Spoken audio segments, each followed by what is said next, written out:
தலைமை வகிக்கிற தோழர் உதயன் உள்ளிட்ட அனைவருக்கும் வணக்கம். தமிழ் சிந்தனையாளர் பேரவையில் நாம் சந்தித்து சில மாதங்களாகின்றன. சற்றே நீண்ட இடைவெளி. ஏற்கனவே கீழ்கட்டளை இருந்தபோது கூடுதலாக அடிக்கடி வர முடிந்தது. கொஞ்சம் தொலைவாக போயிட்டோம். அதனால தான் எல்லா கவிதைகளையும் கேட்க முடியல, தாமதமாக வந்தேன்.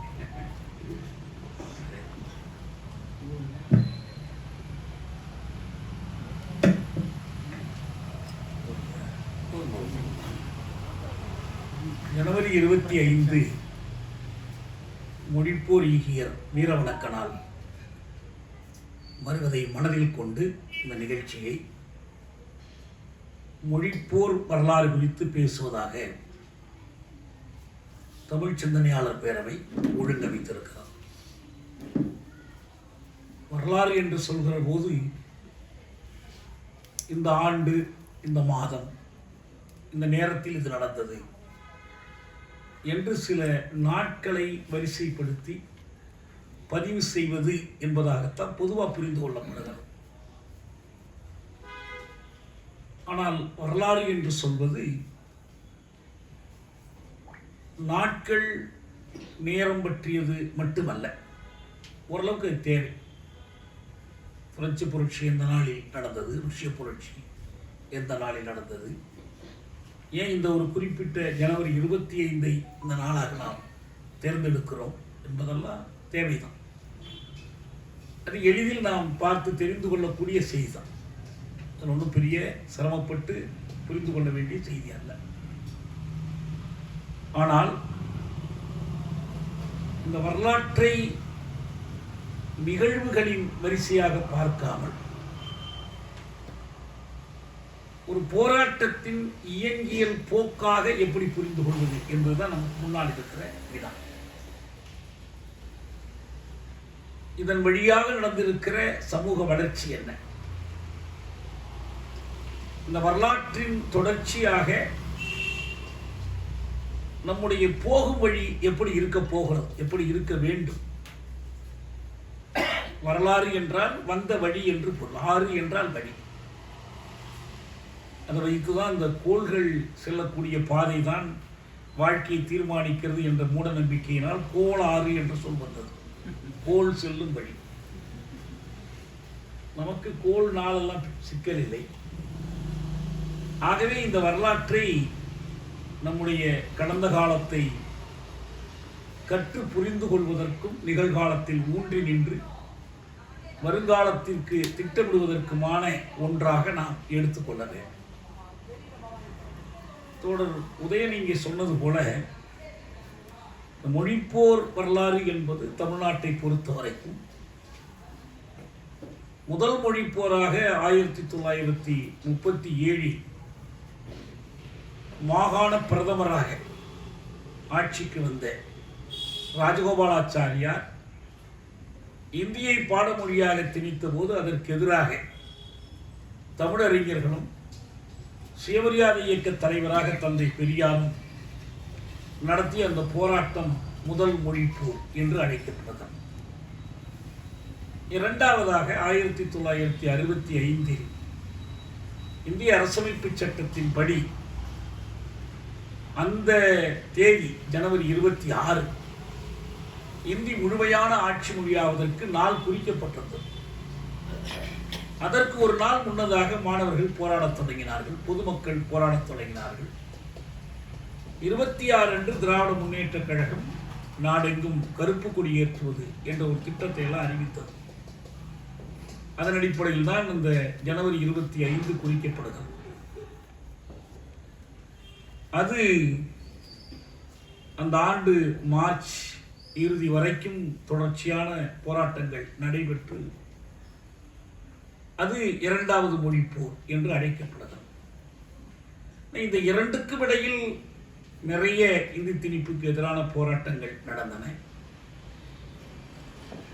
அண்மை காலத்தில் தமிழ் தேசிய ஆற்றல்கள் முன்னுக்கு வந்ததற்கு பிறகு ஆட்சி மொழி தொடர்பான ஒரு போராட்டமாக மட்டுமில்லாமல் கல்வி மொழி, பயிற்று மொழி, வணிக மொழி, நீதிமன்ற மொழி என்று பல கிளைகளாக பிரிந்து இந்த போராட்டங்கள் நடந்திருக்கின்றன. மொழிப்போர் வரலாறு என்று சொன்னால் அது 38 தான் தொடங்கியதா என்றால் இல்லை. மொழிப்போருக்கு நீண்டதொரு வரலாறு இருக்கிறது. காங்கிரஸ்காரர்கள் இந்தியை திணித்து அதன் அடிப்படையில் இருந்து வளர்ந்ததல்ல. அதற்கு முன்னாலே நம்முடைய தமிழ் குமுகத்தில் ஆரிய பண்பாட்டு படையெடுப்புக்கு எதிராக இந்த மொழிப்போர் தொடங்கிவிட்டார். அன்றைக்கு தமிழை காப்பதற்கும் வடமொழியின் தாக்கத்திலிருந்து தமிழை பாதுகாப்பதற்கும் ஒரு மொழிப்போர் தேவைப்பட்டது. ஏனென்றால் தமிழ் எவ்வளவுதான் உயர்தனி செம்மொழியாக இருந்தாலும், தனக்கென்று இலக்கண இலக்கியங்கள் படைத்திருந்தாலும், குறைந்தது தொல்காப்பியம் தொடங்கி ஒரு நீண்ட இலக்கிய வரலாறு தமிழுக்கு இருந்தாலும், தமிழறிஞர்கள் உட்பட உலகம் தமிழ் வடமொழியை சார்ந்திருப்பதாக நம்பிக்கொண்டது. இந்த நம்பிக்கையை ஆரியர்கள் எல்லோருக்கும் ஊட்டி வைத்திருந்தார்கள். தொல்காப்பியமே கூட பாணினியை தழுவியது என்ற கருத்து உருவாக்கப்பட்டது. இதை மாற்றி தமிழ் தனித்தியங்க வல்லது என்பதை நிறுவுவதற்கே ஒரு போராட்டம் தேவைப்பட்டது. அதை அறிவு தளத்தில் ஓரளவுக்கு எல்லிஸ் தொடங்கி வைத்தார். கால்டுவெல் அதை தொடர்ந்தார். தனித்தமிழ் இயக்க வரலாறு குறித்து சுருக்கமாக பாவாணர் சொல்லுகிற போது சொல்வார், தமிழின் தொன்மையை உலகிற்கு அறிவித்தவர் கால்டுவெல் பெருமகனார், தனித்தமிழுக்கு வித்திட்டவர் பருதிமார் கலைஞர், செடியாக தழையச் செய்தவர் நிறைதமிழ் மலையாம் மறைமொழி அடிகளார், நான் மரமாக வளர்த்து வருகிறேன் என்று தேவனே பாவாணர் சொல்வார். அவருடைய தொடர்ச்சியாக நம்முடைய பாவலர் பெருஞ்சித்திரனார் போன்றவர்கள், சாலை இளந்திரையனார் போன்றவர்கள், இன்றளவும் அருளி போன்றவர்கள் அந்த தனித்தமிழ் இயக்கத்தை ஆக்கப்பணிகள் மூலம் காத்து வளர்த்து வருகிறார். இது இந்த மொழிப்போரினுடைய ஒரு கூறு. அதற்கு முன்னாலே இந்த மொழிப்போரில் தமிழ் காக்கும் போராட்டத்தில் வடமொழியை எதிர்த்து நிற்க முடியாமல், தாக்கு பிடிக்க முடியாமல் போதனுடைய விளைவுதான் தமிழிலிருந்து மலையாளம், கன்னடம், தெலுங்கு போன்றவற்றினுடைய உருவாக்கம். வடமொழி தாக்கம் இல்லையே அந்த மொழிகள் வந்திருக்க போவதில்லை. சேரநாடு தான் கேரளம் ஆயிற்று. இப்படி மற்ற பகுதியில் சொன்னால் நீண்ட பழைய வரலாறு. வடவேங்கடம், தென்குமரி, ஆயிடை, தமிழ் கூறும் நல்லுலகம் என்று தமிழ் மொழிவழி சமூகமும் அந்த மொழிவழி சமூகத்தினுடைய புலப்பரப்பும் அறிவிக்கப்பட்ட போது அது தமிழ் தேசிய இனத்தினுடைய தொடக்கம். அதுதான் ஒரு தேசிய இனம் என்பதற்கான அடிப்படை. மற்ற கூறுகளை நிறைவு செய்ய வேண்டியது. தேசிய இனம் தேசமாக வளர்வதற்கு மற்ற கூறுகளை நிறைவு செய்ய வேண்டியிருந்தது. ஆனால் கிடைப்பட்ட காலத்திலேயே தமிழினுடைய அந்த நிலப்பரப்பு சுருங்கிவிட்டது. வடவேங்கடம் இன்றைக்கு இல்லை. ஆயிடை என்பதில் ஒரு பக்கம் வங்கக்கடல் இருக்கிறது, அரபிக்கடலோரம் என்பது நமக்கு இல்லை. இந்த கோணத்தில் தமிழை இந்த தமிழ் மண்ணில் காப்பதற்காக நடந்திருக்கிற எல்லா முயற்சிகளையும் ஒரு விரிந்த பொருளில் நாம் மொழிப்போர் என்று அழைக்கலாம். தனித்தமிழ் இயக்கத்திற்கான போராட்டம் என்பதும் அந்த வகையில் பார்த்தால் ஒரு மொழி போராட்டம் தான். வடமொழி தாக்கத்துக்கு எதிராக நடைபெற்ற போராட்டம் என்பது, மொழி என்பது நாம் நினைவிலே கொள்ள வேண்டியது என்னவென்றால், மனிதர்களுக்கு அப்பால், மொழி பேசுகிற மனிதர்களுக்கு அப்பால் தனி ஒரு மனிதன் அல்ல, மொழி பேசுகிற மனித இனம், மனித கூட்டம், மொழிவழி சமூகம், தேசிய இனம் என்பதற்கு அப்பால் மொழிக்கு ஒரு இருப்பு இல்லை. மொழி எங்கேயோ தனியா ஒன்றில் இருப்பதில்லை. அது மனித கூட்டத்தில் பேசப்படுவதால் தான் மொழியாக இருக்கிறது. மக்கள் மொழி என்பது மட்டும்தான் மொழி என்பதன் இலக்கணத்துக்குட்பட்ட மொழியாகும். ஒரு குழுவுக்குரியாக ஒரு சிறு கூட்டம் தன் மேலாண்மையை காட்டிக் கொள்வதற்கு உருவாக்கி கொண்டிருப்பதெல்லாம் சடங்கு மொழிகள் அல்லது சம்பிரதாய மொழிகள், வேறு எந்த பெயர் பெற்றாலும் அவை உயிரோட்டம் உள்ள மக்கள் மொழிகளாக இருப்பதில்லை. இந்த மொழி போராட்டத்தினுடைய பின்னணி என்ன? தனித்தமிழ் இயக்கமாக இருந்தாலும் சரி, பிற்காலத்தில் ராஜாஜினுடைய இந்தி திணிப்புக்கு எதிராக நடந்த போராட்டமாக இருந்தாலும் சரி, தந்தை பெரியார் அவர்கள் குடியரசு இதழை 25ஆம் ஆண்டில் தொடங்கினார். அந்த இதழிலேயே அவர் தேசாபிமானம், பாஷாபிமானம், தெய்வாபிமானம் இவற்றை வளர்ப்பதற்கு என்று குறிப்பிடுகிறார். தேசம் அவர் அன்றைக்கு இந்திய நாடு என்ற கருத்திலிருந்து வருகிறது. பாஷாபிமானம் என்று சொல்ல வேண்டிய அவசியம் என்ன? இது மொழி, மொழி பற்று, மொழியின் மீதான பற்றுதலை வளர்ப்பது. சுயமரியாதை இயக்கத்தினுடைய தொடக்கம்தான் தமிழ் தேசிய இனம் தன்னைத்தானே இனங்கண்டு கொள்ளுவதற்கான போராட்டத்தினுடைய தொடக்கம். ஒரு மொழி பேசுகிற தேசத்தினுடைய வரலாற்றில் அப்படி ஒரு கட்டம் வருகிறது. இந்த விடுதலைக்காக போராடுவது, தன் தீர் உரிமைக்காக போராடுவதெல்லாம் பிறகு. முதலில் தன்னை ஒரு இனமாக இனங்காட்டிக் கொள்வதற்கு, அடையாளப்படுத்திக் கொள்வதற்கான அந்த போராட்டம். இப்ப என்ன சொல்றாங்க, தோழர் மணியரசன் சொல்றார், இப்போ கூட ஒரு பேட்டி நான் கேட்டேன், அடிக்கடி சொல்றார், தமிழறிஞர்கள் மொழி போராட்டம்லாம் நடத்தினாங்க. அவர்களுக்கு இந்த ராஜாஜி கொண்டு வந்து மொழி திணிப்பை செய்வதற்கு முன்னாலேயே இந்த உணர்வு இருந்தது. அவர்கள் அப்போதே தமிழ்நாடு தமிழருக்கே முழக்கமெல்லாம் அறிஞர்களிடமிருந்து வந்துவிட்டது. 37 ராஜாஜி வந்தார், 38 அறிவித்த பிறகு இதில் நாமும் கலந்து கொள்வோமே என்று பெரியார் வந்து கலந்து கொண்டார் சொல்றார். அவர் 1931 இந்த இந்தி திட்டம் ஆரிய புரட்டு என்று குடியரசு இதழில் பெரியார் தலையங்க எழுதுகிறார்.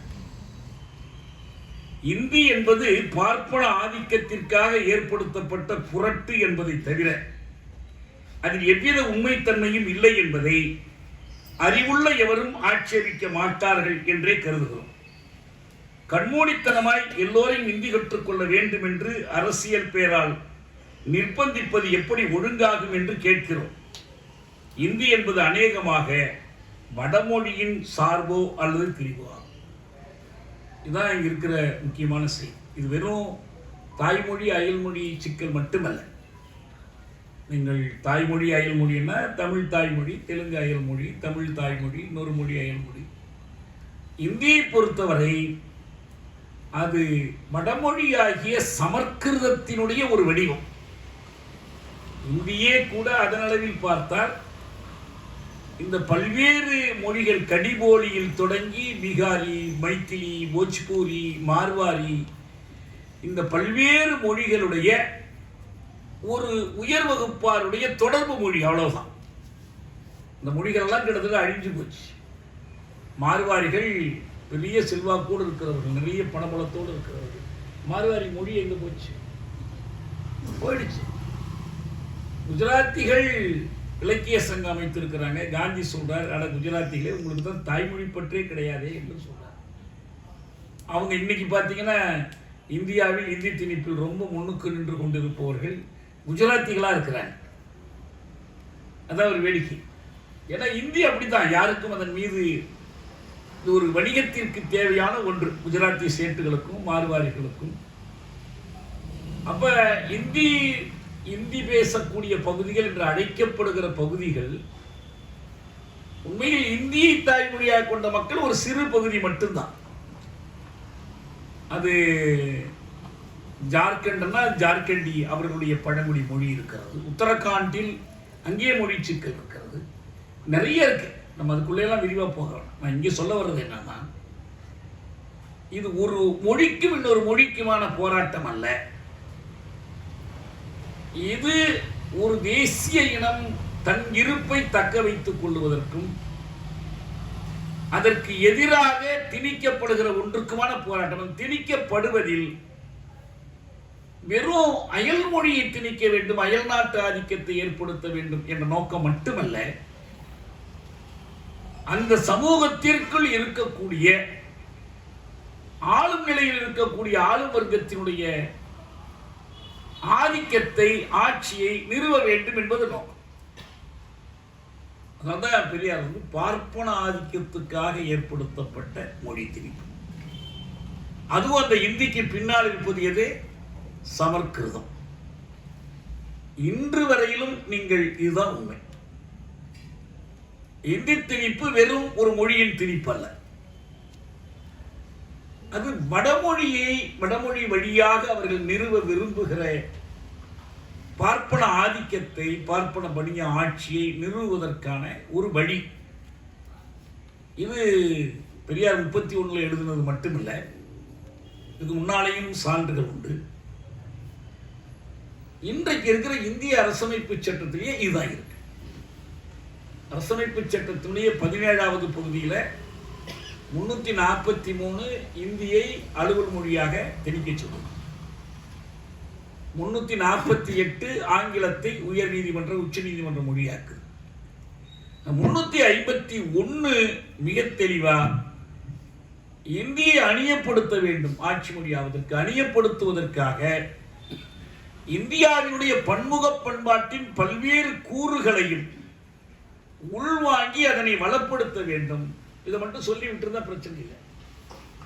மிக குறிப்பாக சமஸ்கிருதத்தில் இருந்து இந்த பலப்படுத்தலை செய்ய வேண்டும். சமஸ்கிருதத்தை கொண்டு இந்தியை வளப்படுத்தி அதனை ஆட்சி மொழியாக்க வேண்டும். இதுதான் இன்றைக்கு இருக்கிற இந்திய அரசியல். இன்னொரு விதத்தில் இதை சொன்னோம்னா, இடறிந்த வரலாறு அனைத்தும் வகுப்பு போராட்டங்களின் வரலாறே என்று மார்க்சும் எங்கெல்ஸும் பொதுமை கட்சி அறிக்கையை தொடங்கின. வகுப்புனா வர்க்கத்தை நான் சொல்றேன். இடறிந்த வரலாறு, all written history is a history of class struggles.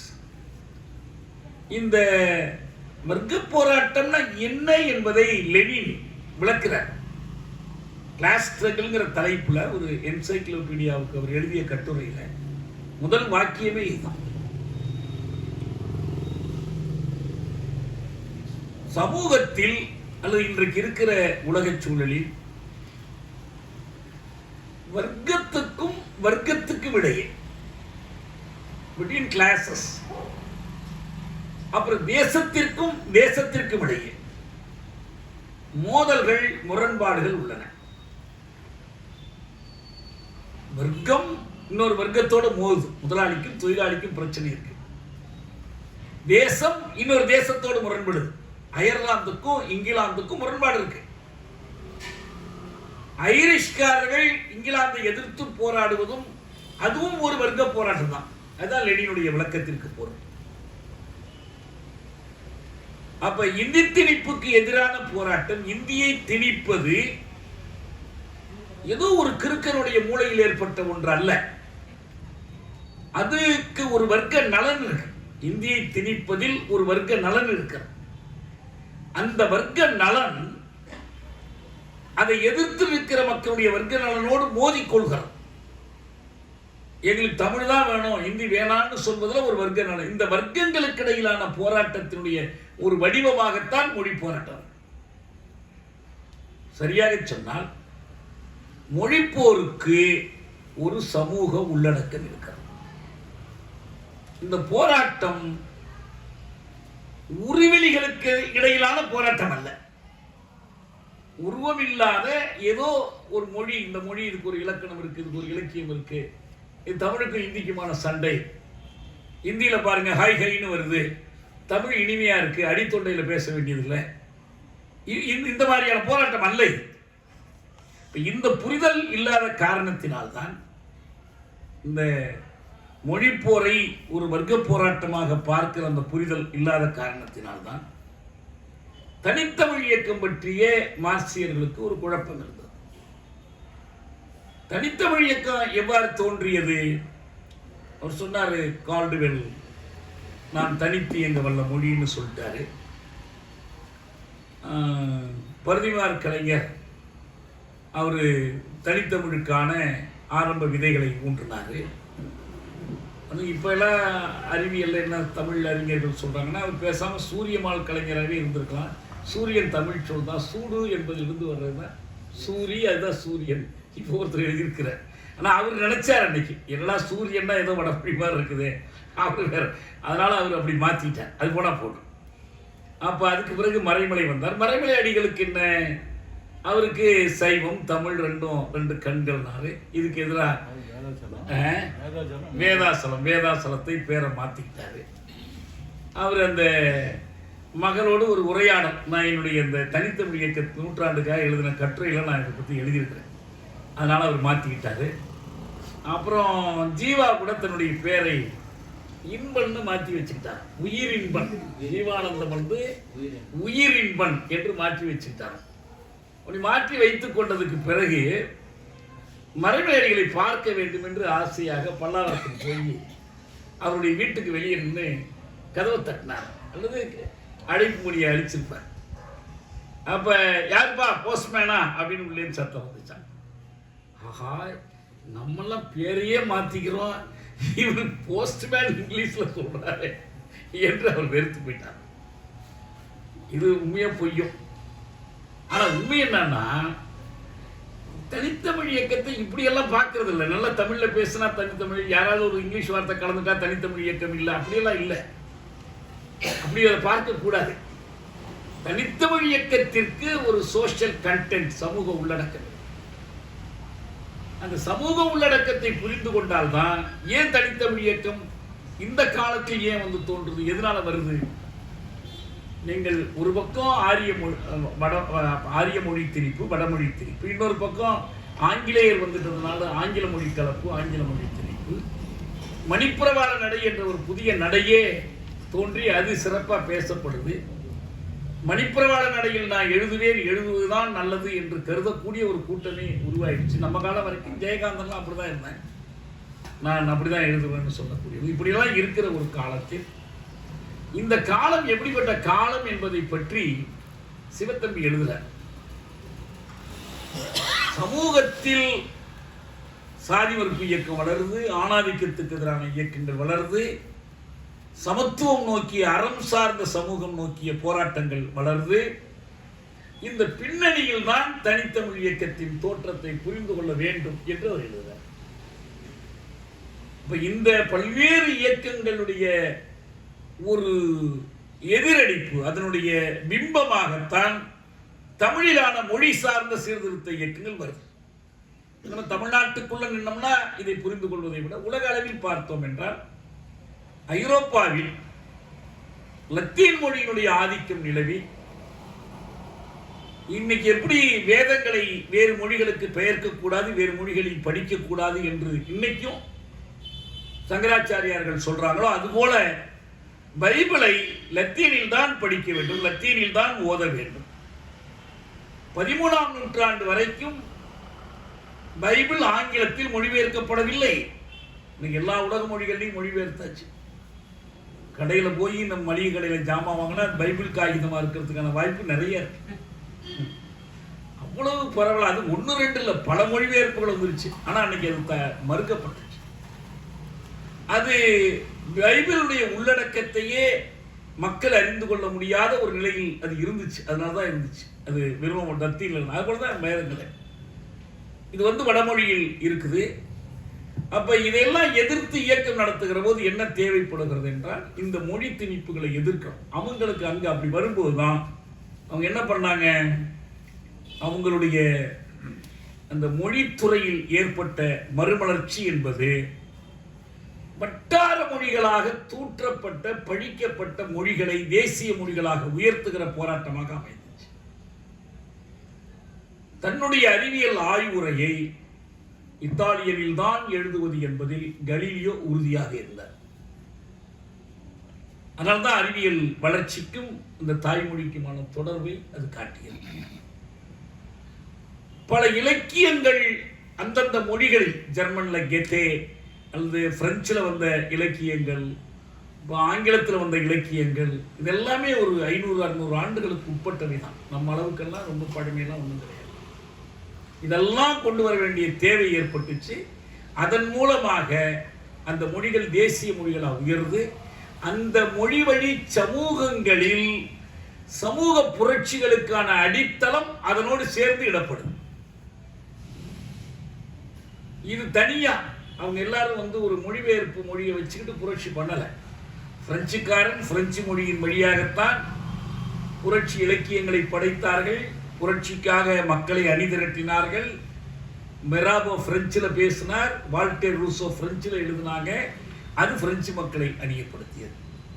ஒவ்வொரு மொழியிலையும் அந்தந்த மொழிகள் தேசிய மொழிகளாக வளர்ச்சி பெற்று அதனுடைய எல்லா இலக்கியமும் வந்துச்சு. அப்படி பார்க்கும்போது தமிழில் அப்படி ஒரு தேவை இருந்தது. அந்த தேவையை நிறைவு செய்ததுதான் இந்த இயக்கமாக இருந்துச்சு. ஆனால் இந்த தேவையை சுட்டி காட்டுறார் சிவத்தம்பி, சொல்றார் இந்த பின்னணி இருந்துச்சுன்னு. ஆனால் அவர்களுக்கு இதை ஒரு எல்லைக்குள் நிறுத்தி கொள்ள வேண்டும் என்ற ஒரு கருத்து இருந்துச்சு. இன்னும் சொல்ல போனால் தொல்சீர் தமிழை காப்பதோடு தமிழை வடமொழி கலப்பில்லாததாகவும் ஆக்க வேண்டும் என்ற வேதாசலத்தின் முயற்சி இரட்டை பிற்போக்கானது. அது செயற்படுத்த முடியாத ஒரு பணி. இது சொல்றது யாரு? கைலாசபதி. கைலாசபதி சங்க இலக்கியங்களை பற்றிலாம் எழுதினாரு, அந்த போராட்டங்களை பற்றி எழுதினாரு, அந்த வீர மரபு பற்றியெல்லாம் அவருடைய ஆய்வுகள் ரொம்ப முக்கியமானவை. ஆனால் அவர்களுக்கு இந்த பார்வை இப்படி இருக்கு. சிவத்தம்பி சொல்றாரு, மறைமொழி அடிகள் தமது பிராமண எதிர்ப்பு இயக்கத்தை தமிழின் தொன்மையான தூய்மையை கெடுக்கும் ஒரு சமூக சக்திக்கு எதிரான ஒரு இயக்கமாகவே கொண்டார் என்று தெரிய வரும். பிராமண எதிர்ப்பு இயக்கமானது திட்டவட்டமான ஒரு அரசியல் இயக்கமாக முகிழ்த்து கிளம்பிய பொழுது அந்த அரசியல் சக்தியின் வளர்ச்சிக்கு இவரது கருத்து செயல் நடவடிக்கைகள் உதவின. இத்தகைய கண்ணோட்டத்தில் நோக்கும் போது தனித்தமிழ் இயக்கம் பழமையை பேணும் இயக்கமாகவே தொழிற்பட்டது என்பது தெரிய வரும். என்ன புரியலன்னா, இந்த பெரிய அறிஞர்களுக்கு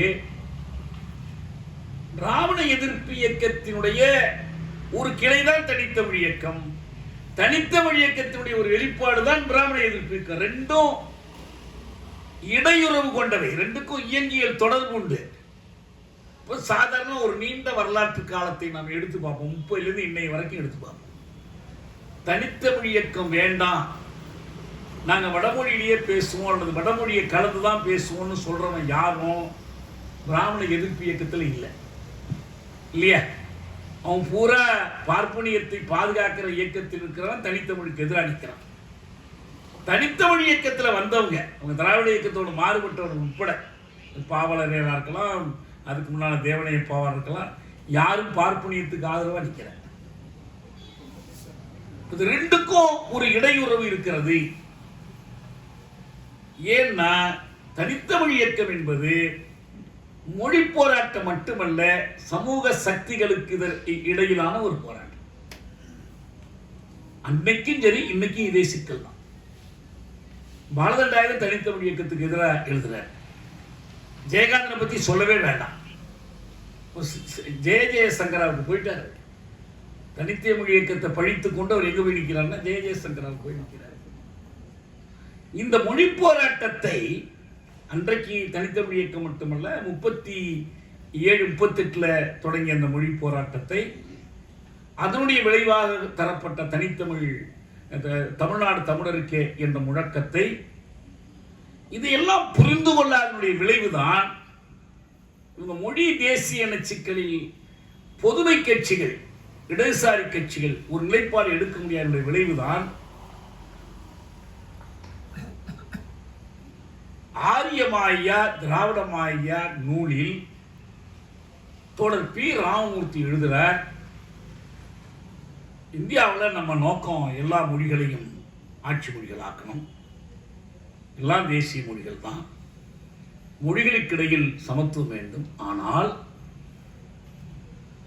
தவிர்க்க முடியாமலே இந்தி இந்த நாட்டின் தொடர்பு மொழி ஆகிவிடும். Cat is out of the bag, பூனைக்குட்டி வெளியே வந்துடுச்சு. ஏன் நீங்க கஷ்டப்படுறீங்க இவ்வளவுக்கு? நாங்க திணிக்கல, நீங்களே ஒத்துங்கங்கிறீங்க.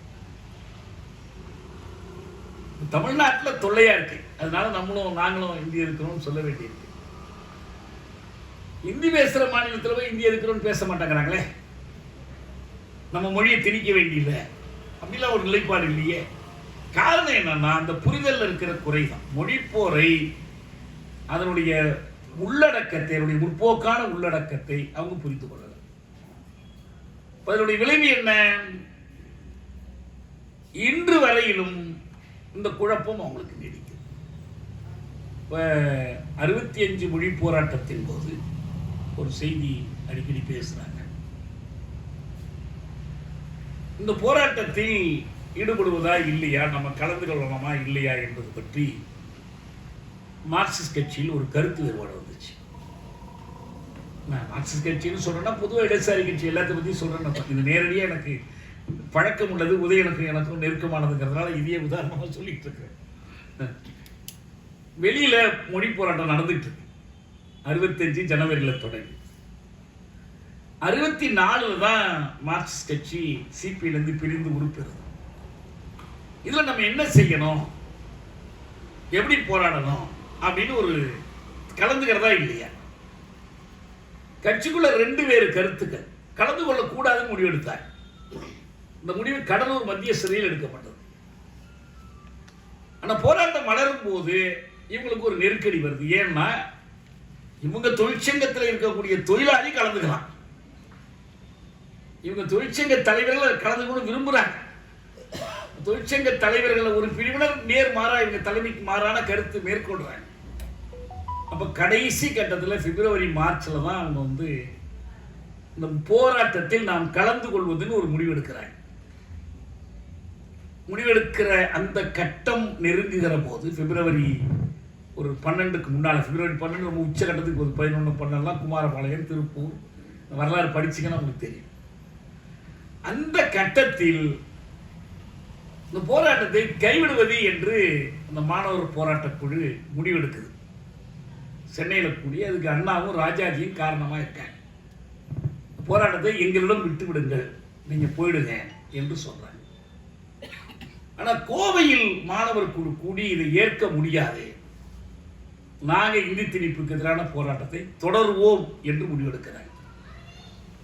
நம்ம பேராசிரியர் ஒருத்தர், எனக்கு ஒரு பேர் மறந்துட்டேன், இந்த மொழி போராட்டத்தில் பங்கு பெற்று ராமசாமி, நீங்க அதை கவனிச்சு பாருங்க. அவர் எழுதுறாரு, போராட்டம் அமைதியாக நடந்து கொண்டிருந்தது. இந்த போராட்டத்தில் மார்க்சிஸ்டுகள் பங்கேற்க வந்ததற்கு பிறகு வன்முறை வெடித்தது. அவர் எழுதுறாரு.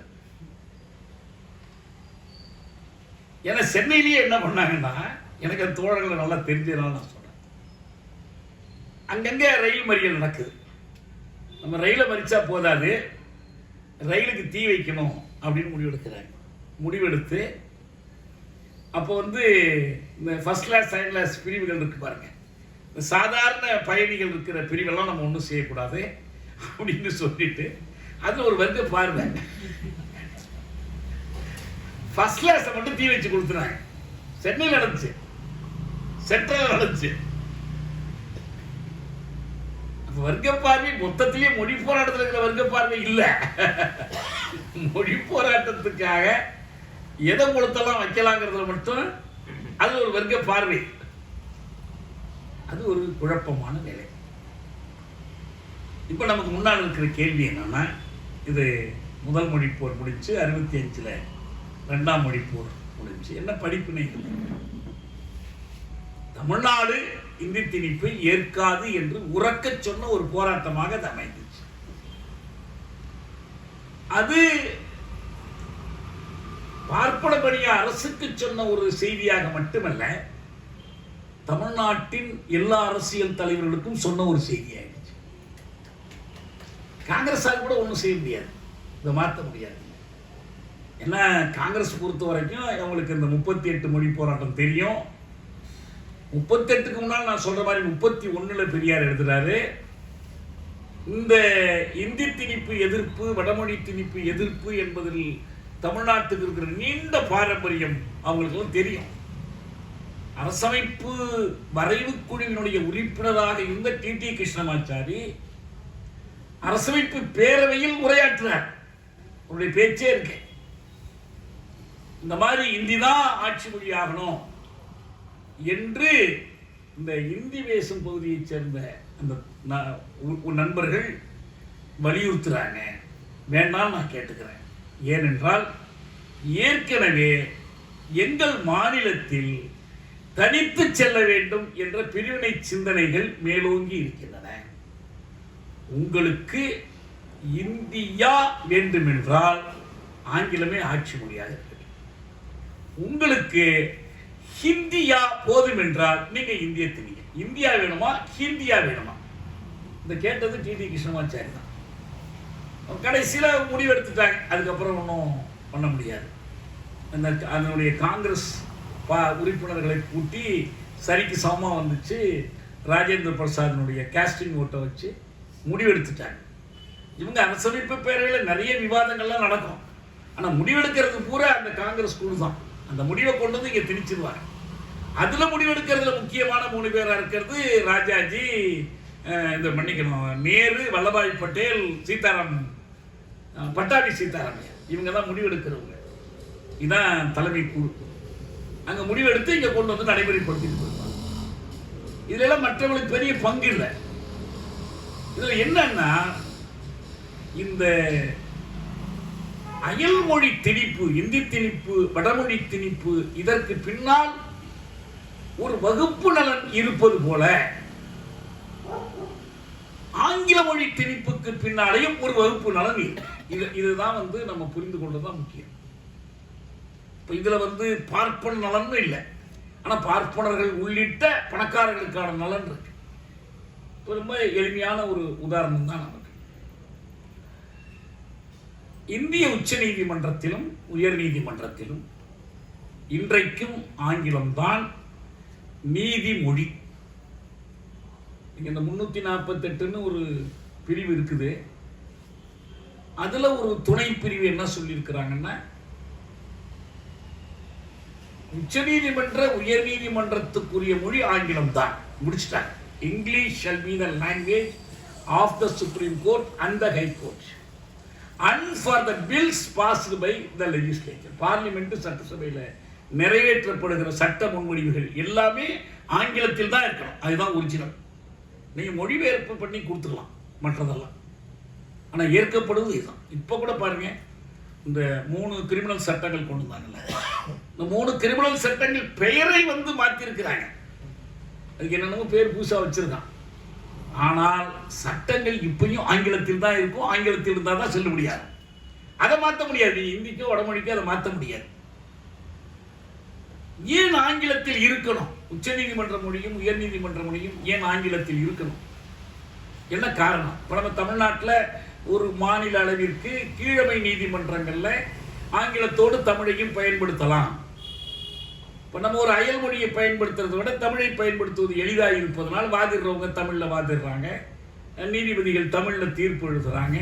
அதுவும் நிறைய மொழி கலப்போடு எழுதுறாங்க. வாய் தாம்பாங்க, தாவாம்பாங்க. எது சிவில் கோர்ட்லாம் பெட்டிஷன்லாம் படித்தோம்னா கனம் கோர்ட்டாக இருக்கு. இப்படிதான் இன்னமும் எழுதிட்டு இருக்கிறாங்க. சரி, தொலையட்டும், ஏதோ ஒன்று அவங்களுக்கு தெரிஞ்ச தமிழில் எழுதுறாங்க. காலப்போக்கில் இதெல்லாம் மாறும். தமிழில் எழுதுறாங்கிற வாய்ப்பு வந்தவர்கள் மாறும். ஆனால் ஹைகோர்ட்டில், சுப்ரீம் கோர்ட்டில் இந்த ஆங்கிலம் கோலோச்சுவதற்கும் இந்த நீதிமன்றங்களில் பார்ப்பனர்கள் கோலோச்சுவதற்கும் தொடர்பு இருக்கா இல்லையா? இதான் முக்கியமான கேள்வி. வழக்கறிஞர்கள், நான் சிறையிலேருந்து வாதிட்டுக்கிட்டு இருந்தேன் கோர்ட்லாம் 80, 85 வாக்கில் 83, 84 பார்த்தீங்கன்னா, இந்த புதிதாக படிச்சுட்டு வரக்கூடிய அந்த இடஒதுக்கீட்டை பயன்படுத்தி கொண்டு வரக்கூடிய நம்ம வழக்கறிஞர்கள் கொஞ்சம் பேர் இருப்பாங்க. பெரும்பாலும் அந்த தலைமை வழக்கறிஞர்களாக இருக்கிறவங்க எல்லாருமே பார்ப்பன வழக்கறிஞர்கள் தான். நீங்கள் செஷன்ஸ் கோர்ட்டில் எடுத்துக்கிட்டீங்கன்னாலே ஒவ்வொரு மதுரையா ஒரு தூத்துக்குடி கல்யாணம், நாகப்பட்டினமா என்ஆர் சுப்பிரமணியம், இப்படி ஒவ்வொரு ஊருக்கும் ஒரு தலைமை நீதிபதி இருப்பார். ரொம்ப விதிவிலக்கா இருந்தது பார்ப்பனர் இல்லைன்னா ரெட்டியார் இருப்பார். இல்லைன்னா பிள்ளை இருப்பார். விருதாசலம் ரெட்டியார் திருச்சியில் இருந்தார். மற்றபடி அவங்க தான் டாமினேட் பண்ணுவாங்க. இவங்களுக்கு கட்டு தூக்கி கொண்டே கொடுக்கறது, ஜூனியர் வேலை பார்க்கறது தான் மற்ற வழக்கறிஞர்கள் வருவாங்க. உங்களுக்கு இது எதுக்கு அவங்களுக்கு வசதியாக இருக்குது? உங்களுக்கு இந்த ஆங்கிலம் கோலோச்சுவது, ஆங்கிலம் நான் ஒரு நேரடியாக பார்த்த ஒரு நீதிமன்றத்தில் ஒரு நல்ல வழக்கு, நம்ம வழக்கறிஞர் ஒருத்தர் வாதிடுறாரு. அவருக்கு இந்த ஆங்கிலத்தில் இருக்கக்கூடிய இலக்கண நுட்பங்கள் வரல, சரளமாக வரல. அவரை எழுதி கொடுக்க சொன்னால் தப்பு இல்லாமல் எழுதியிருப்பார், ஆனால் பேச வேண்டி வருது. அவர் ஒரு தேர்ட் பர்சன் சிங்குலரில் வர்போட எஸ் சேர்க்கணுங்கிற விதியெல்லாம் நடப்பு வச்சுன்னு சொல்ல முடியாது. அவர் வேறு சொல்கிறார். அந்த தரப்பில் ஜி ராமசாமி பெரிய பார்ப்பன வழக்கறிஞர், கலைஞருடைய நெருங்கிய நண்பர். அவர் இந்த இலக்கண பிழையை வச்சுட்டு கிண்டல் அடிக்கிறார். கோர்ட்டில் அவருடைய ஜூனியர்கள்லாம் நடந்திருக்கிறாங்க, எல்லாம் சிரிக்கிறாங்க. இவர் எப்படி வாதிடுவார்? ஃபங்காயிறார். அவர் தமிழில் பேசுகிறவங்க நல்லா அழகாக பேசிட்டு விடுவார். எதுக்கு இந்த சிரமம்? இன்னும் சொல்ல போனால் என்ன பண்ணி வச்சிருக்கான் சென்னையிலாம்,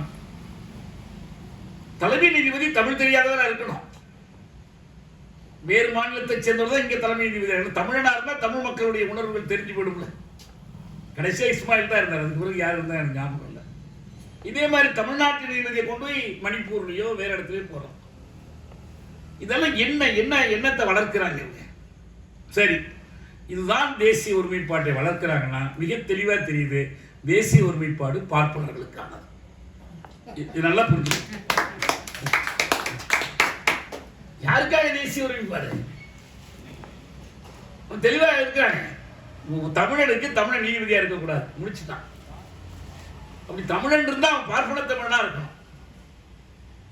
இன்னைக்கு உச்ச நீதிமன்றத்தில் இருக்கிற நீதிபதிகளில் 90 விழுக்காட்டுக்கு மேல் பார்ப்பனர்கள் தான். ஒரு எஸ்டியில இருந்து ஒருத்தர் இதுவரை இருந்தது இல்லை. எஸ்சி பிரிவுல இருந்து ஒரு 2 பேர் தான் இருக்காங்க இன்னைக்கு. கடந்த காலத்தில் ஒருத்தர் இருந்தார், தலைமை நீதிபதி வரைக்கும் போனார், பாலகிருஷ்ணன். இப்போ 2 பேர் இருக்கிறாங்க. ஏன் என்ன காரணம் இருக்கு? எது அவங்களுக்கு உதவுது? அவங்களுக்கு அயல்மொழி புலமை உதவுது. அயல்மொழியை நீங்கள் அங்கு பயன்படுத்துவது அவங்களை தூக்கி வரத்துக்கு உதவியா? ஒரு நேரடி சம்பவம் நடந்துச்சு. உத்தரப்பிரதேசத்தை சேர்ந்த ஒரு மாவட்ட நீதிபதி, அவர் ஒரு வழக்காடுவதற்கு உச்ச நீதிமன்றத்திற்கு போறார். அங்க போய் இந்தியில பேசுறார். நீங்க வடநாட்டில் இந்த தமிழ்நாட்டு அளவுக்கான ஆங்கில புலமை, ஆங்கில சரளம்லாம் வராது. அவங்க எல்லாருமே இந்த ஷே உச்சரிப்பெல்லாம் அவங்களுக்கு வராது. ஜன் தான் சொல்லுவாங்க. அடிஜன் அப்படிம்பாங்க, ஆக்ஜன் அப்படிம்பாங்க. அது மாதிரி ஏதோ போய் அவர் போறார். அவர் இந்தியில் பேசுறார். ரஞ்சன் கோகோய் தான் தலைமை நீதிபதி. இங்கிலீஷில் சொல்லுங்க, என்ன இந்தியில் பேசுறீங்க அப்படி. அவருக்கு தெரியுமோ தெரியாது, அவர் அஸ்ஸாமியர், அஸ்ஸாமில் முதலமைச்சராக இருந்தவருடைய பிள்ளை அப்படின்னு சொல்லி கேட்குறார். அவர் சொல்றாரு, எனக்கு சரளமாக இங்கிலீஷில் பேச முடியாது, நான் ஹிந்தியிலே பேசுகிறேன். You R A district magistrate, but you say you can't speak in English. ஒரு மாவட்ட மேஜிஸ்ட்ரேட்டாக இருந்துக்கிட்டு என்னையா இங்கிலீஷ் தெரியாதுன்னு சொல்கிறேன் அப்படின்னு சொல்லி கட்டாயப்படுத்துறாரு. ஆக இந்த இடத்துல பார்த்தீங்கன்னா இந்தி திணிப்பு போயிடுச்சு, ஆங்கில திணிப்பு வருது. ஆங்கில திணிப்பு இந்தி பேசுகிற ஏழைக்கு எதிராக வருது. அங்கதான் அதனுடைய வர்க்கச்சார், வகுப்புச்சார். இப்ப நமக்கு இங்கே பயிற்று மொழி சிக்கல் இருக்கு. இப்ப இந்த தேர்வு எழுதுறாங்க, நுழைவுத் தேர்வு, அது இது இந்தி அல்லது ஆங்கிலம். தமிழ்ல எழுத வாய்ப்பு கிடைத்தால் சில இடத்துல கிடைக்குது, ஏதோ போராடி வாங்கி வச்சிருக்கோம். எல்லாரும் ஓரளவுக்கு சமத்துவமா கலந்து கொள்ள முடியும். இதில் ஆங்கிலத்துக்கும் இந்திக்கும் இடையில ஒரு முக்கியமான வேறுபாடு சொல்லப்படுது. என்ன சொல்லப்படுதுன்னா, இந்தி இந்த நாட்டில் ஒரு குறிப்பிட்ட அளவிலான மக்கள் சமூகத்தினுடைய தாய்மொழியாக இருக்கு. ஒரு இந்தி பேசும் மக்களுடைய மொழி அது. நம்ம எவ்வளவு இல்லைன்னாலும் அதில் கொஞ்சம் பேர் சேர்ந்துக்கிறாங்க. மராத்தி ஹிந்தி படிக்கலாம், கர்நாடகா வரைக்கும் வருது. இப்போ கர்நாடகத்தில் இப்போ எதிர்ப்பு வருது, முழுசாக படிக்காமல் இருக்கலாம். மராத்தியில் நீங்கள் எந்த கவலையுமே இல்லை. மும்பையில் முழுக்க ஹிந்தியிலேயே போகலாம். ஏன்னா திரைப்படம் கூட ஹிந்தி படம் தான் பார்க்கலாம். மராத்தியில் இந்த பாலிவுட் என்பதே இந்தி துறை தான். நீங்கள் அந்த அம்மா லதா மங்கேஷ்கர் தானே.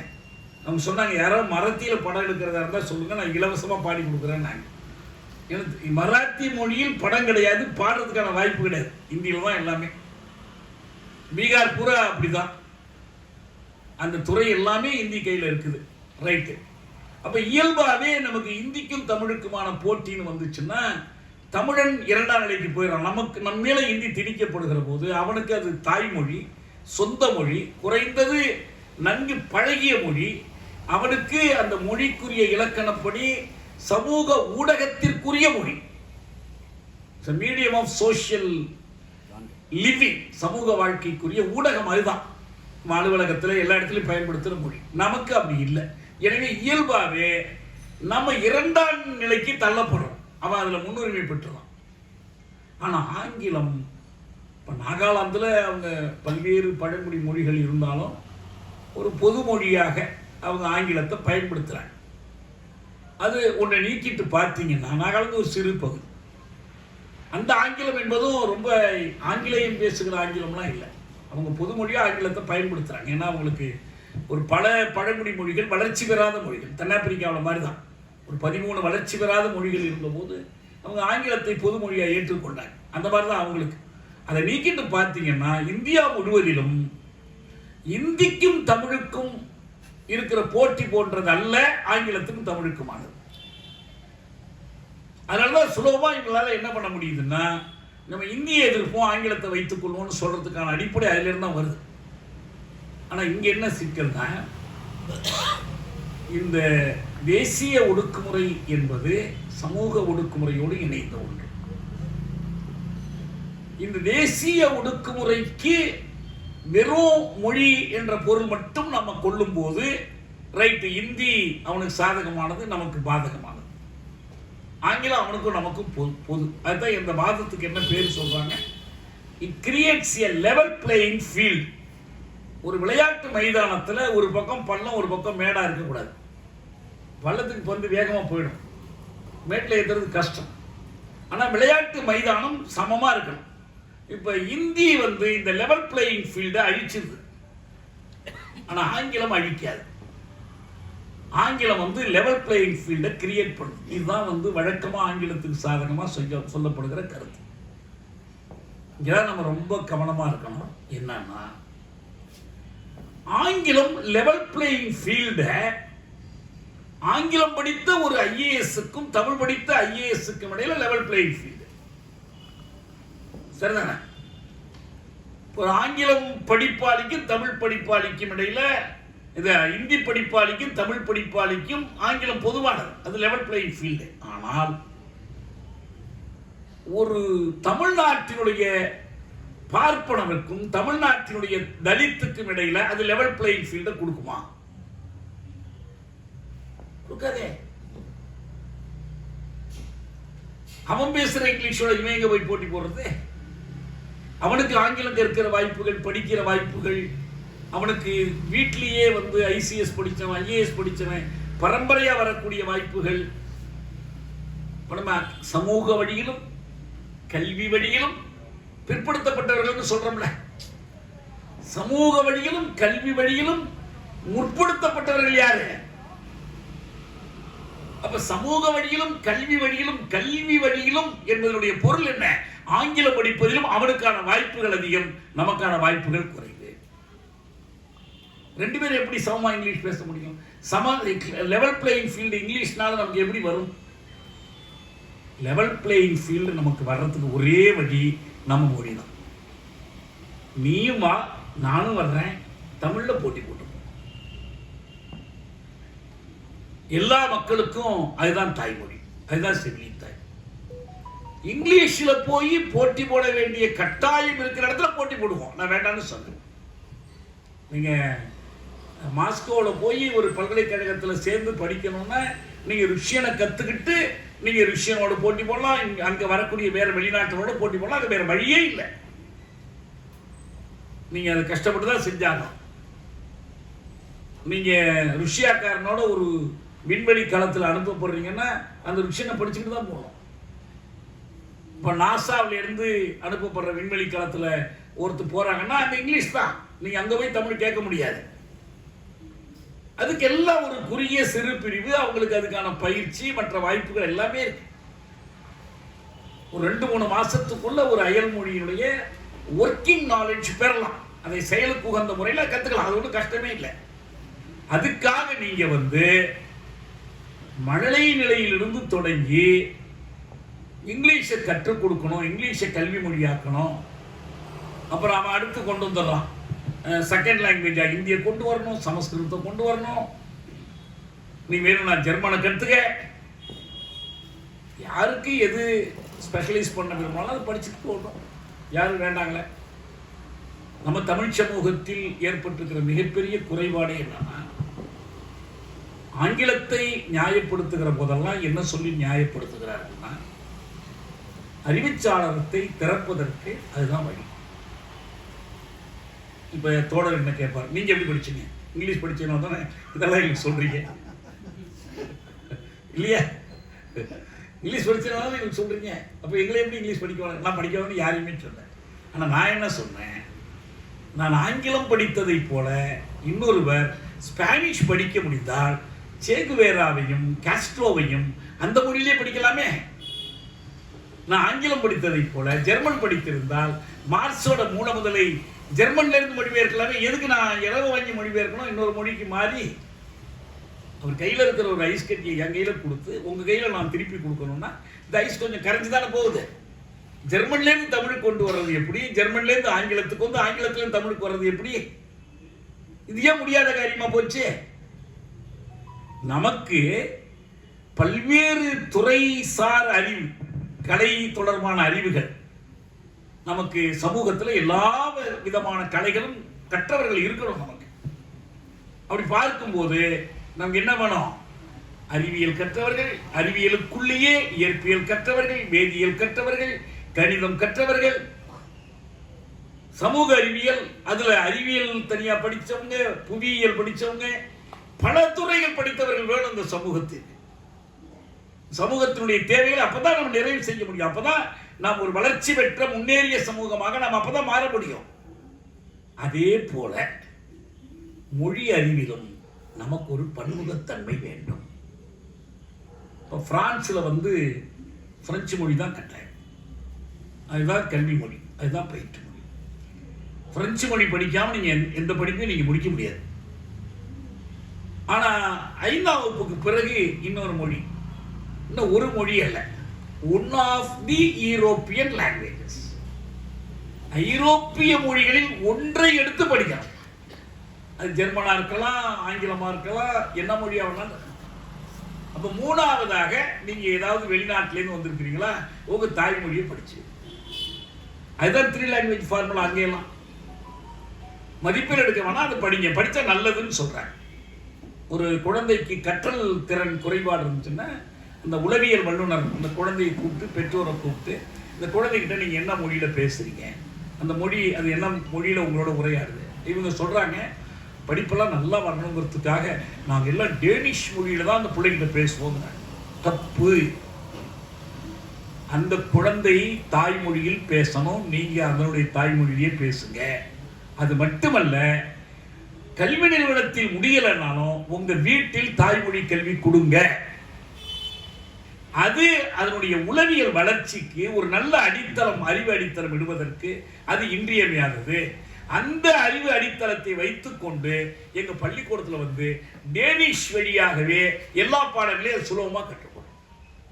ஏன்னா இது ஒரு மொழி அறிவு என்பது அந்த மொழியினுடைய இலக்கண கட்டமைப்பையும் அந்த மொழியினுடைய அடிப்படை சொல்வளத்தையும் கற்றுக்கொள்வது மட்டுமல்ல, அந்த மொழி குறிக்கிற பண்பாட்டை, அந்த மொழி குறிக்கிற வரலாற்றை. கால்டுவெல் சொல்றாருல, ஒவ்வொரு சொல்லும் ஒரு உறைந்து போன வரலாறு.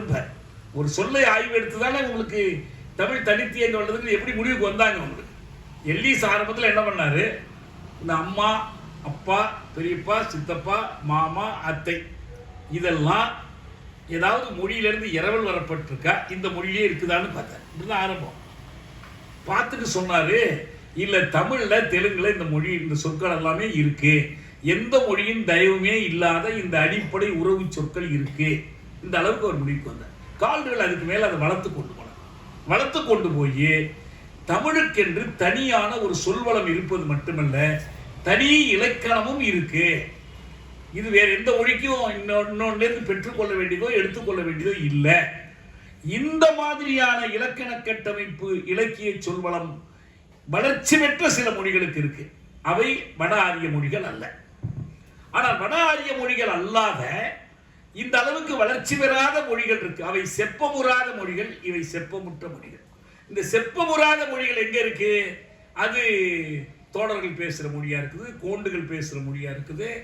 வேற பாகிஸ்தான்ல இன்னைக்கு இருக்கக்கூடிய பலூச்சிஸ்தான்ல ஒரு பகுதியில அது திராவிட மொழி. யாரு? கால்டுவெல் சொல்றாரு. அவர் மொழி குடும்பத்துக்கு தான் பெயர் வைக்கிறாரு. கால்டுவெல் அவர் இது திராவிட இனமெல்லாம் சொல்லல, அவர் மொழி குடும்பத்துக்கு பெயர் வச்சார். அந்த மொழி குடும்பத்தில் இருக்கக்கூடிய செப்பமுற்ற மொழிகள் பேசக்கூடிய பகுதி இந்த தமிழ், தெலுங்கு, மலையாளம், கன்னடம், துளு இந்த மொழி பேசுகிற பகுதிகள் அன்னைக்கு ஏறத்தாழ சென்னை மாகாணமாக இருந்ததுனால இது திராவிடம் என்று அழைக்கப்படலாயிற்று. அவ்வளவுதான். அப்ப இங்க வசிக்கக்கூடிய மக்கள் அவங்க தமிழர்கள்னா அவங்க திராவிடர்களா இருந்தாங்க, அல்ல வேறு மொழிக்காரர்களா இருந்தாங்க. இதுக்கு பொதுவான பெயர் இப்படிதான் வந்துச்சு. நீங்க கால்டுவெல்ல கரிச்சு கொண்ட வேண்டிய அவசியமே இல்லை. கால்டுவெல் கருத்துட்டு போயிட்டாரு, அது பெரியார் பயன்படுத்திக்கிட்டாருங்கிறார் மணியரசன். கால்டுவெல் இல்லைன்னா தனித்த மொழி இயக்கம் இல்லை, கால்டுவெல் இல்லைன்னா மொழிப்போரே இல்லை. நீங்க தமிழுக்காக போரிடுவதற்கான அடிப்படையே இந்தியவியல், திராவிடவியல், தமிழியல் என்ற அரசியல் போக்கு அனைத்திற்கும் மூலவர் கால்டுவெல். கால்டுவெல் இது எதுவுமே கிடையாது. பாவலர் அதை மதிக்கிறார், அதை எடுத்து காட்டுறார் உங்களுக்கு. அவருக்கு சில மாறுபாடுகள் இருக்கு, அது வேறு செய்தி, ஆனால் ஏற்றுக்கொள்றார். அதனால வேண்டி இந்த மொழிப்போர் குறித்து நாம் புரிந்து கொள்ள வேண்டியது இல்லை. எதனால நாம் ஆங்கிலத்தினால வர்ற தீமை என்னங்கிறதுக்காக சொன்ன, ஒரு மொழி படிக்கிறத பற்றி பிரச்சனையே இல்லை. ஆங்கிலம் வேறு எல்லா மொழிகளும் படிக்கலாம். இன்னொன்று என்னன்னா, ஒரு தமிழ் சமூகம் ஒரு பழங்குடி நிலையில அதாவது வளர்ச்சி பெறாத ஒரு சமூகமாக இருந்து, ஆனால் ஏற்கனவே நம்ம சங்க காலத்திலேயே அவர் தனிநாயகம் அடிகள் எழுதுறாரு, அனைவருக்குமான கல்வி இருந்துச்சுன்னு சொல்றாரு. அப்படி கல்வி கற்க முடியாத ஒரு சூழல்ல வடக்கிருந்து ஆரியர்கள் அவங்க தங்களை மேலாக காட்டிக் கொள்வதற்கு வேதங்கள், அவங்களுடைய தனி மொழி இவற்றையெல்லாம் கொண்டு நுழைத்த நேரத்தில் இதுதான் யதார்த்தம்னு நம்பி, இதுக்கு மேல நம்ம ஒன்றும் செய்ய முடியாதுன்னு சொல்லி அவர்களோடு சேர்ந்து இந்த சமூகத்தில் ஏற்கனவே உயர் வகுப்புகளாக இருந்தவர்களும் சேர்ந்து கொண்டாங்க. இப்ப நம்மளும் என்னன்னா, இன்னைக்கு இருப்பதுதான் யதார்த்தம். ஐஐடி ப்ரொஃபசர் இங்கிலீஷ்ல தான் பேசுறாரு, சுப்ரீம் கோர்ட் ஜட்ஜி இங்கிலீஷ்ல தான் பேசுறாரு, ஹைகோர்ட்ல இங்கிலீஷ்ல பேசினாதான் நம்ம வழக்கு ஜெயிக்க முடியும் என்று இருப்பதையே நிரந்தரம் என்று கருதி கொண்டு போனால் பாதிப்புறுவது யாரு? நீங்க தனிப்பட்ட ஒருத்தர் தேடி போயிடலாம், இந்த சமூக வளர்ச்சி தேங்கி போகும், பாதிப்பு. எங்கும் தமிழ் எதிலும் தமிழ்ங்கிறதுடைய பொருள் என்ன? கல்வி தமிழ், நீதி தமிழ், ஆட்சி தமிழ், எல்லாத்திலையும் வழிபாட்டில் தமிழ், எல்லாத்திலையும் தானே இருக்கணும். வேறொரு மொழியை தேவைப்பட்ட இடத்துல துணைக்கு வைத்துக் கொள்வதில் பிரச்சனையே இல்லை. இரண்டாவது மொழியா ஏதோ ஒன்றை படிக்கணும், படிச்சா நல்லது. அதில் இறுதியா நான் 2 செய்தி மட்டும் சொல்றேன். இந்த மொழி சிக்கல்ல பண்ணக்கூடிய பெரிய குழப்பத்துக்கு அடிப்படையா இருக்கக்கூடிய 2 காரணிகள். நம்ம இந்த விவாதங்களுக்கெல்லாம் போனீங்கன்னா பிஜேபியோ காங்கிரஸ் உட்காந்துட்டு பேசுவாங்க. என்ன பேசுவாங்க? மொழியை கத்துக்கிட்டா என்ன கண்டு போச்சு, இன்னொரு மொழியை கத்துக்கலாமே, இந்திய கத்துக்கிட்டா நல்லது தானே.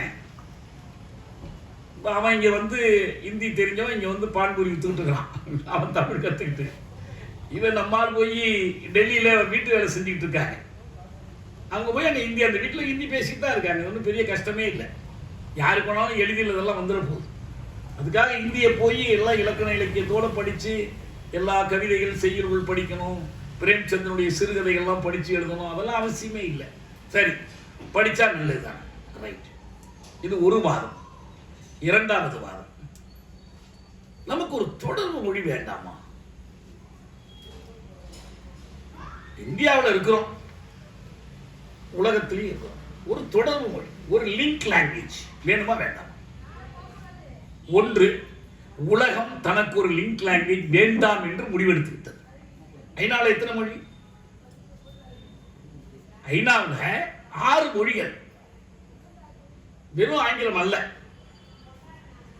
நீங்க பல ஊர்களுக்கு போகும்போது நான் நேரடியாக அனுபவிச்சிருக்கிறேன். ஸ்காண்டினேவிய நாடுகளில் ஒரு ட்ரெயினில் எத்தனை மணிக்கு இந்த ரயில் இந்த இடத்துல நிற்கும், எங்கே நிற்குதுன்னு கேட்டு தெரிஞ்சுக்கிறதுக்கு நம்ம ஆங்கிலம் பயன்படலாம்.